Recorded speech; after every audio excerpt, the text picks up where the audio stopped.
नमस्कार। Loose talk में आपका फिर से स्वागत है। आज हमारे साथ मुंबई के एक नामर्द तांगे वाला हैं जिनको पूरी जनता ढूंढ रही है कि सुशांत की मौत हो गई, फिर भी ये चुप है। कंगना का घर तोड़ दिया गया, बुलडोजर चला दिया गया, लेकिन फिर भी ये चुप रहे। फिर उनकी पत्नी भी बहुत कुछ बोल गई, थाली में छेद करवा दिया, लेकिन फिर भी ये चुप रहे। लेकिन आज कैपिटल टीवी के लूज टॉक में हमने इन्हें ढूंढ निकाला है और आज उनसे इन्हीं सब विषय के ऊपर हम लोग बातचीत करेंगे। बच्चन साहब, आपका बहुत बहुत स्वागत है। नमस्कार देवी और सज्जनों, नमस्कार। अब ये बताइए कि कई सारे लोगों को ये उम्मीद थी कि जब किसी अबला नारी के ऊपर अत्याचार होगा तो मर्द तांगे वाला ज़रूर बोलेगा, लेकिन आप तो बिल्कुल ही चुप्पी, पूरी खामोशी। ये किस लिए? देखिए भाई साहब, चक्कर ये है, जब तक आपके घर तक आग नहीं पहुंचती है तब तक आप कुछ करते नहीं। कंगना के साथ हुआ या किसी के भी साथ हो रहा था, हमें कोई दिक्कत नहीं थी, लेकिन जब हमारी बीवी जया के साथ हुआ तब हमें बोलना पड़ा और आपके इस टीवी का सहारा लेना पड़ा, कैपिटल टीवी का। लेकिन आपको तो पहले ही बोलना चाहिए था कि भाई आपने कि वो क्यों पार्लियामेंट में जाकर किस तरह की बातें कह दी। थाली में छेद, किसकी थाली, किसका छेद, कौन सा छेद? अब मैं आपको क्या क्या गिनवाऊं और कैसे कैसे गिनवाऊं। बोल बोल करके मेरा दिमाग खराब हो चुका है कि भाई कहाँ पे क्या बोलना है, कहाँ पे रुकना है, कहाँ पे पॉज लेना है, कहाँ पर दोबारा चलना है। लेकिन नहीं, ये औरत ये मेरी जान लेकर के रहेगी। आधा इसके बेटे ने, मतलब इसको एक ही काम सौंपा था कि भाई औलाद ढंग की पैदा कर देना, एक तो वो, उसके लिए हमें कच्चे तक भेजने पड़ रहे हैं, और दूसरा ये खुद क्या मुंह उठाता है, बस वक्त देती है।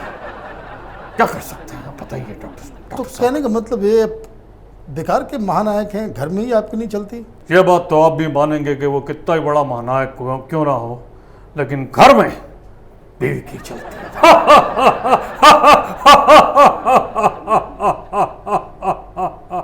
ये बात तो आप मानेंगे डॉक्टर साहब। एक बात बताइए, सुशांत की मौत पे पूरे दुनिया में ये बात लोग गुहार लगा रहे हैं, न्याय की मांग कर रहे हैं।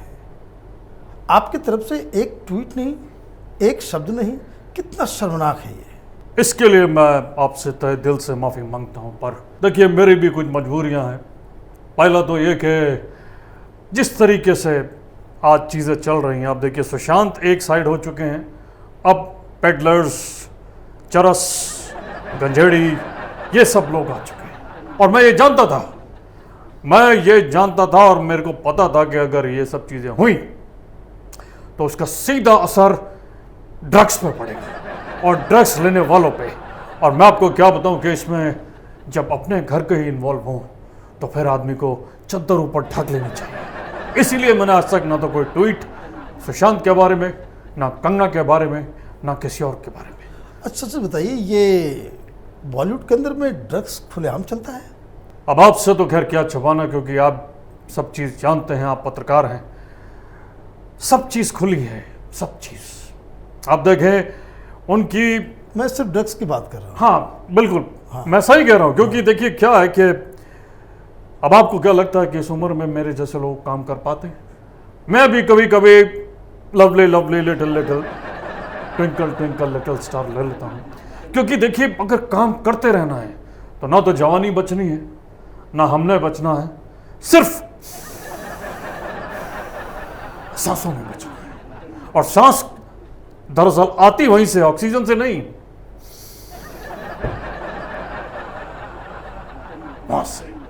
तो ये बताइए, आपने जितने सारे लोगों के साथ हाल में काम किए हैं, जी, उन सबके नाम आ रहे हैं सामने। ये करण, क्या नाम है, करण जौहर, या फिर कोई बहुत सारे खान के साथ आपने काम किया, बहुत सारे बॉडी बिल्डर्स के साथ काम किया, सबके नाम आ रहे हैं कि ये सब ड्रग्स लेते थे। क्या आपने कभी देखा है उन्हें ड्रग्स लेते हुए सेट्स के ऊपर? देखिए सर, एक्चुअली चक्कर क्या है कि जितनी बड़ी लंबाई है, अब मैंने खाना मंगाया, खाने के साथ में वो मैंने कहा भैया पप्पू ज़रा खीरा काट के लाइए। अब वो खीरे के साथ जो लेकर आया वाइट कलर का पाउडर, मुझे लगा नमक है, मैंने मिला के खाया तो वो नमक दूसरा नमक था। इतनी ऊंचाई से दिखता नहीं है कि वो नमक है या ड्रग्स है, पहली चीज। दूसरी चीज, आज जो भी लोग ये सोचते हैं कि मैं इनका साथ क्यों दे रहा हूं, भाई कहीं ना कहीं आप देखिए सब चीजें कनेक्टेड है।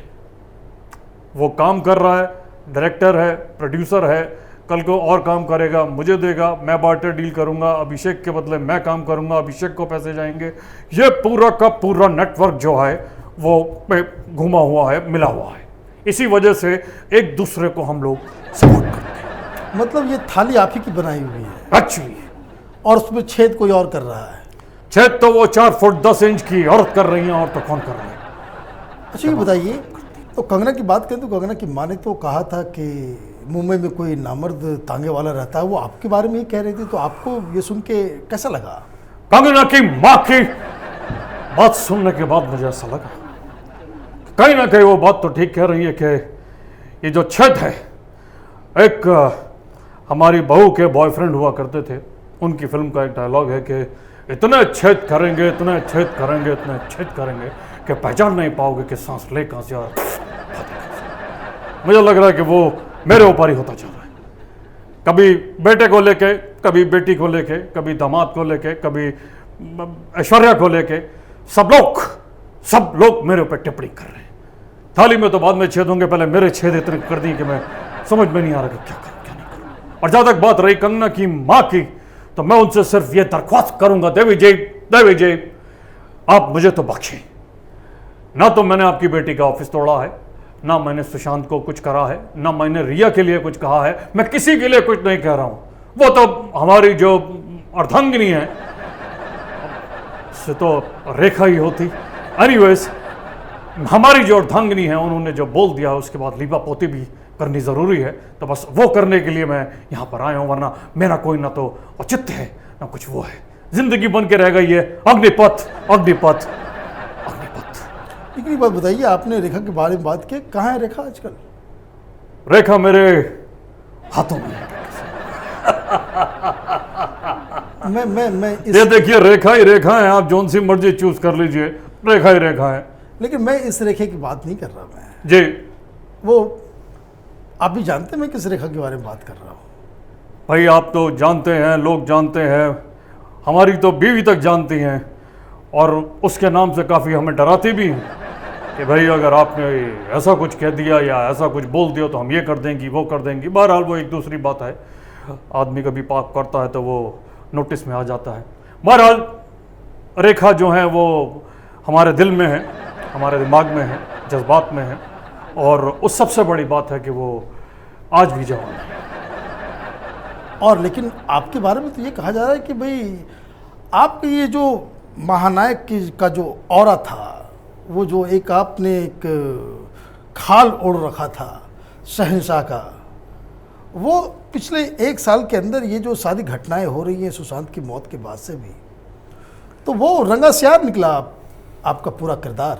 मैं आपको कह तो रहा हूं कि मेरी जीवन की सबसे बड़ी हार है जया। तो बोल ले भैया, हम तो बाद में बोल लेंगे, हमारा क्या है। तो मैं आपसे यह कह रहा था कि उसने महानायक को महानालायक बना के छोड़ दिया, महानालायक। और बिग बी के बदले हमारे यहां पे बिग सी लिख दिया, बिग सी कैपिटल में। बच्चों का फ्यूचर संवारते संवारते हमारे बैंड बच गए। नहीं, आपको कम से कम ये जो पायल घोष का जो केस आया अनुराग कश्यप के ऊपर, किस तरह की जो आरोप लगाए गए हैं, एक लड़की कितना मेहनत करके सामने आई और वो बता रही, तो कम से कम इसके ऊपर भी तो बोलना चाहिए। अब देखिए कि अगर मैं इस तरीके से जाऊं तो रोज मुझे महेश भट्ट पे ट्वीट करना चाहिए, करण जौहर पे ट्वीट करना चाहिए। महेश भट्ट पे क्यों करना चाहिए? भाई जिस तरीके का मनचला आदमी ये अनुराग कश्यप है, उसी तरीके के वो भाई साहब हैं, भट्ट साहब, जो कहते हैं कि अगर हमारी लड़की सुंदर है और अगर हमारी बेटी नहीं होती तो हम उससे शादी कर लेते। बताओ, मतलब ये तो दिमाग उसका 50 साल में ही सटा गया था वो। नहीं, लेकिन लोग तो कहते हैं कि आपके बहुत अच्छे मित्र हैं, आपस में आप लोग पार्टीज वगैरह एक साथ करते हैं, बहुत सारे डार्क सीक्रेट्स उसके लिए। अब देखिए क्या है कि बहुत सारी चीज़ें हैं जो जितनी दबी और ढकी रहें उतनी ज़्यादा अच्छी होती हैं डॉक्टर साहब, क्योंकि कुछ राज उन्हें हमें हमारे मालूम है, कुछ अनीता राज कुछ राज हमें उनके मालूम है। पर सबसे बड़ी बात यह होती है कि आप अपने चरित्र को किस तरीके से बचा करके निकल जाते हैं। अभी आपने मुझसे पूछा कि रेखा कहाँ है, आपको आज तक नहीं पता कि रेखा के साथ में क्या है।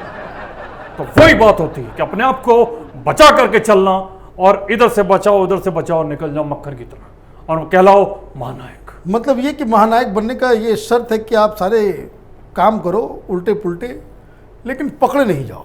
बस जो चोर होता है वो वही कहलाता है जो पकड़ा जाता है। लेकिन मैं तो दूसरा सवाल मैं कर रहा था कि अनुराग कश्यप के खिलाफ आप क्यों नहीं कोई बयान दे रहे हैं? देखिए क्या है कि अगर अब आप थोड़ा ये भी समझिए कि जो लड़कियां आ रही हैं, मी टू कैंपेन एक चला था, आपको याद होगा, जिससे देखो कि अगर गलती से यूं निकल गए टच करके भी तो मी टू, मेरे को भी इसने छुआ, मेरे को भी इसने ये किया, फलाना ढिमाका, ये वो फलाना ये को।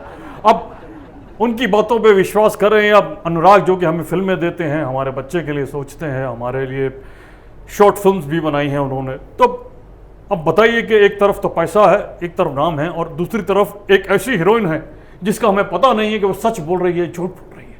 लेकिन फिल्में तो आप बनाते हैं, उसमें तो बहुत ही लंबी लंबी डायलॉग देते हैं, नो मीन्स नो। देखिए एक बात तो आप मानेंगे कि फिल्मों में जो हम करते हैं वो एक किरदार को प्ले करते हैं। अब मेरा एक किरदार था जिसमें मैंने कहा था कि हम जहाँ खड़े हो जाते हैं लाइन वहीं से शुरू होती है। उस दिन मैं शौचालय का रिबन काटने गया तो मेरे पीछे लाइन लग गई, मैंने कहा भैया आप जाइए, हमें नहीं जाना है। वो एक किरदार था, कभी था, हमने किया था, तो ऐसा नहीं है कि हम मतलब इसलिए खड़े हुए हैं। तो वही बात है कि जो किरदार हमने किसी मूवी के लिए कर दिया वो कर दिया, लेकिन हम निजी जिंदगी में असल में तो इंसान ही है ना, हार्ड मास के इंसान हैं, जिसे मतलब अगर आप डांटोगे तो दर्द भी होगा, मारोगे तो दर्द भी होगा, और जिनकी अपने बच्चे, जिम्मेदारियां और 10 चीजें हैं जो उनको निभानी है। तो ये जो आपके कहने का मतलब है कि अनुराग कश्यप वो निर्दोष है और इस तरह की लड़कियां ही उसमें ही दोष है कि भाई वो खामखा डायरेक्टर्स प्रोड्यूसर्स के ऊपर आरोप लगा रही हैं? मैं ये नहीं कह रहा हूं डॉक्टर साहब, मेरे कहने का मतलब है कि मनचला आदमी वो भी पूरा है मतलब वो भी 10 तरीके से मतलब इधर उधर नजर रहती है उसकी, लेकिन बावजूद उसके जो हीरोइनें आ रही हैं उनको भी एक खुजली है, माफ़ी चाहूँगा इस शब्द का, लेकिन कुछ है उनमें भी कि भाई अगर आज हमको फेमस हम फिल्मों से नहीं हो पा रही हैं, शॉर्ट फिल्म से नहीं हो पा रही हैं, वेब सीरीज से नहीं हो पा रही हैं, एडवर्टीजमेंट से नहीं हो पा रही हैं, तो क्यों ना हम इस चीज़ का सहारा ले लें और जो सुशांत जो हैं, जो शांत हो चुके हैं, उनकी जो मौत है उसके बाद इन सब चीज़ों का सहारा लेकर के मैं आगे बढ़ जाऊं और मैं भी कोई सुपरस्टार बन जाऊं। पर आप जानते हैं हर कोई बच्चा नहीं होता। लेकिन आपके बारे में भी कहानी है कि आप भी काफ़ी मनचलित थे, अनुराग कश्यप से कम नहीं थे और आपका पूरा गैंग यही काम में लगा हुआ था पहले के ज़माने में, और आप लोगों ने ही ये कास्टिंग काउच का जो नींव जो इंडस्ट्री में पड़ा है वो उसकी जिम्मेदारी आपके कंधों के ऊपर है। देखिए डॉक्टर साहब, मैं तो सिर्फ एक बात जानता हूँ, मैंने सिर्फ 2 4 5 7 8 10 25 30 हीरोइनों के साथ कभी कुछ किया होगा तो किया होगा, इससे ज़्यादा मैं कभी कुछ ऐसा नहीं किया। अब देखिए, और उसमें भी मतलब प्रवीण बाबी, जीनत अमान, रेखा और 2-3 और हैं, मैं जाने दीजिए। अब आपने तो 25 की काउंटिंग बता ही दी। हाँ। एक बात बताइए जी, कि क्या उनमें से किसी ने कहा था नो मीन्स नो? चक्कर क्या था कि मैं सही समय पर सुपरस्टार बना, और जब सुपरस्टार आपसे कोई बात मांगता है तो यस मतलब यस ही।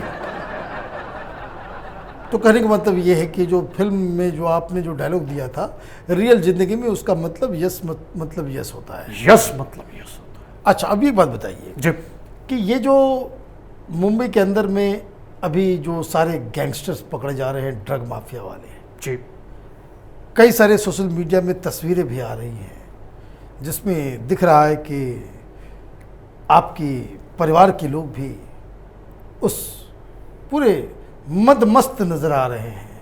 कई लोग ट्रोल भी कर रहे हैं, बता रहे हैं कि भाई अमिताभ बच्चन के घर में ही जब ड्रग्स चल रहा है तो वो इसलिए उन्होंने चुप्पी साध ली है। आपको एक छोटी सी स्टोरी बताता हूँ कि किसी ने हमारी लड़की मिसेस नंदा को, जो लगती बिल्कुल बंदा है, हमारे जितने हाइट की है, उससे किसी ने कहा कि भाई ये अगर आप अपनी मम्मी को दे देंगी तो उनकी हाइट बढ़ जाएगी। हाइट वाइट तो सब क्या बढ़नी थी, उनको आदत पड़ गई, लत पड़ गई। और उसका जीता जागता नमूना आपने देखा पार्लियामेंट में, ज़रा सा करके गई थी और वहाँ पे जाके भग भग भग भग भग भग बोल दिया, और आने के बाद मन तो ऐसा हो रहा था कि चप्पल लेके, खैर छोड़िए, मैं अपने जज्बातों पे काबू करता हूँ। पर क्या कर सकते हैं जब ये सारे के सारे लोग, आज देखिए अगर आपका बेटा, सुपरस्टार का बेटा, मतलब मेरा बेटा अभिषेक, घर में पड़े पड़े फूल रहा है, पता नहीं कहाँ से 6 पैक्स के 8 के 9 के 10 पैक्स उसके पास पूरे हैं, लेकिन सारे भटूरे हो चुके हैं। आप मुझे बताइए कि आज ऋतिक रोशन है, ठीक है, आज सुशांत सिंह थे, आज जितने भी न्यू कमर्स हैं सब अपने आप पे काम करते हैं, मेंटेन करते हैं, लेकिन वो औरत जया बच्चन भादुड़ी बहन जो भी हैं, वो ना बच्चों पर ध्यान देती है ना मुझ पर ध्यान देती है। पता नहीं वो ध्यान कहाँ रहता है, सिर्फ इसलिए कि वो भी किसी दिन सुपरस्टार बन जाए और अभिमान पार्ट 2 आ जाए। कहां से आ जाएगी अभिमान पार्ट 2 जब मैं इस काम करने नहीं देता? मुझे पता है कि मैं ऐसे काम करने दूं कल को, और कल को कुछ और उल्टा सीधा बोल दिया तो फिर आप मुझे बुला लेंगे। अब मुझे ये बताइए, ये पार्लियामेंट में उन्होंने जो एक बयान दिया वो मैं आज तक समझ नहीं पाया। वो थाली में छेद, ये क्या थाली है, क्या छेद है, मुझे समझ में नहीं आया अभी तक। भाई साहब, ना तो थाली है ना छेद है, दिमाग में छेद है, और बाकी जितने छेद हैं सब बंद कर रखे हैं, और कुछ भी नहीं है। मैं आपको बता दूं, ये तब होता है जब आप ऊपरी तरीके से किसी बीमार आदमी को कोई चखा देते हैं, खिला देते हैं, पिला देते हैं, सुंगा देते हैं या फिर लेटा देते हैं, तो उसके बाद इस तरीके की बदतमीजी होती है। अब एक बात बताइए कि लोग तो ये कह रहे हैं कि जिस तरह से संजय राउत है उसी तरह से जया बच्चन हो गई। संजय राउत ने किस तरह की बातें कह दी, उसमें भी आपको कुछ बोलना चाहिए था। लेकिन एक बात बताइए जी, कि संजय राउत ने जो जिस तरह के अपशब्द का इस्तेमाल किया, जिस तरीके से लिख दिया, उखाड़ दिया, आप इससे एग्री करते हैं? मैं बिल्कुल एग्री नहीं करता हूं, लेकिन मैं आपको एक बात और बता दूं, क्योंकि मैं तो महानायक हूं, मुझे डिप्लोमेटिक आंसर देना पड़ेगा, वरना मुझे भैया मुंबई में भी रहना है, मेरे बच्चे भी बाहर निकलते हैं और शिव की जो सेना है वो वहाँ घूमती रहती है।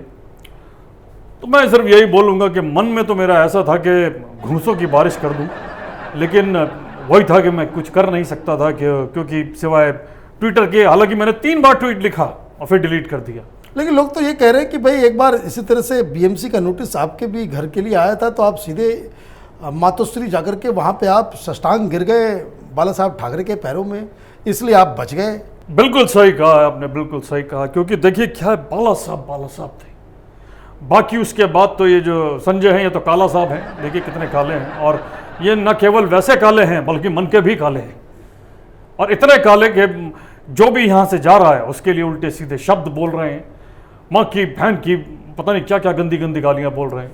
अरे मतलब कुछ तो थोड़ी समझ होनी चाहिए, कुछ तो थोड़ा आपको, मतलब सारे मुंबई के ही लोग हैं जो वहाँ पे अपना काम कर रहे हैं। आपकी बातों से तो ये लग रहा है कि आप लोग जो कलाकार मुंबई में रहते हैं सब लोग डरपोक किस्म के लोग हैं, आप लोगों को डर लगता है वहाँ पे कोई सही बात कहने के लिए। तो योगी जी ये जो नोएडा के अंदर फिल्म इंडस्ट्री बना रहे हैं जी, तो उसके सपोर्ट पे आप क्यों नहीं आते कि भाई आपके यूपी के अंदर, आप तो यूपी वाले हैं जी जी, और यूपी में फिल्म इंडस्ट्री, फिल्म सिटी बन रही है जी, तो उसमें आप बढ़ चढ़ के आगे हिस्सा क्यों नहीं लेते? देखिए अभी ये हिस्सा जरा ठंडा हो जाए तो उसके बाद बढ़ चढ़ के ही लूँगा, वरना आप देखिए जब प्रधानमंत्री साहब ने कहा था कि भाई 2 दिन गुजारिए, हमने कहा 4 दिन गुजारेंगे, और हमने गुजारे भी, अच्छा भी लगा हमें, और इसके बाद हमने सबसे अपील की कि भैया 2 दिन गुजारिए गुजरात में, 2 दिन गुजारिए, मतलब हमारा तो बेटा चला गया था 2 दिन गुजार के भी आया था, अच्छा भी लगा उसे, लेकिन जड़ों को कोई नहीं काट पाता। अब देखिए मुंबई से जब तक कि वो चीज़ें उधर नहीं हो जाती यूपी की तरफ, तब तक किसी का भी साथ देना, किसी से भी बात करना, किसी के लिए भी खड़ा होना, किसी के लिए भी ट्वीट करना, किसी के लिए भी फेसबुक पे कुछ भी कह देना या लाइव आके कुछ भी कह देना, अपने आप में बहुत बड़ी बात है। एक बार once the things get settle, I will be the first person to say no. No no no no means no means no होता है कि भाई आप ये गलत काम कर रही हैं या ये गलत काम कर रहे हैं। करण जौहर जो हैं वो आंगे मांगे जो हैं वो अलग से कुछ खेलते रहते हैं, पता नहीं क्या खेलते हैं, सबके बारे में मैं नो करना शुरू कर दूंगा, लेकिन पहले मुझे थोड़ी सिक्योरिटी तो मिल जाए कि मैं सेफ हूँ। आपने कैपिटल टीवी से बातचीत की, आपका बहुत बहुत धन्यवाद। तो ये थे मुंबई के नामर्द तांगेवाला। बातचीत से पता चल ही गया होगा कि किस तरह से वो नकली के महानायक हैं। पिछले 3-4 महीनों में जब से सुशांत की मौत हुई है, कंगना के घर को तोड़ा गया है और जिस तरह से अनुराग कश्यप के ऊपर एक कंट्रोवर्सी आई है, तो उसमें जिस तरह की उन्होंने चुप्पी ली है, तो ये महानायक नहीं, ये महा कॉमेडियन बन करके उभरे हैं। और इसी तरीके से जिस तरीके से उन्होंने जवाब दिए हैं, ऐसा लग रहा है कि सही सवालों से ये भागने की उन्होंने कोशिश की है। हम चाहेंगे कि फिर से इनको एक बार लूज टॉक में पकड़ के लाएं और इस सवाल जवाब करें। तब तक आप देखते रहिए कैपिटल टीवी। हमारे वीडियोस को लाइक कीजिए, शेयर कीजिए और हमारे चैनल को सब्सक्राइब कीजिए। धन्यवाद।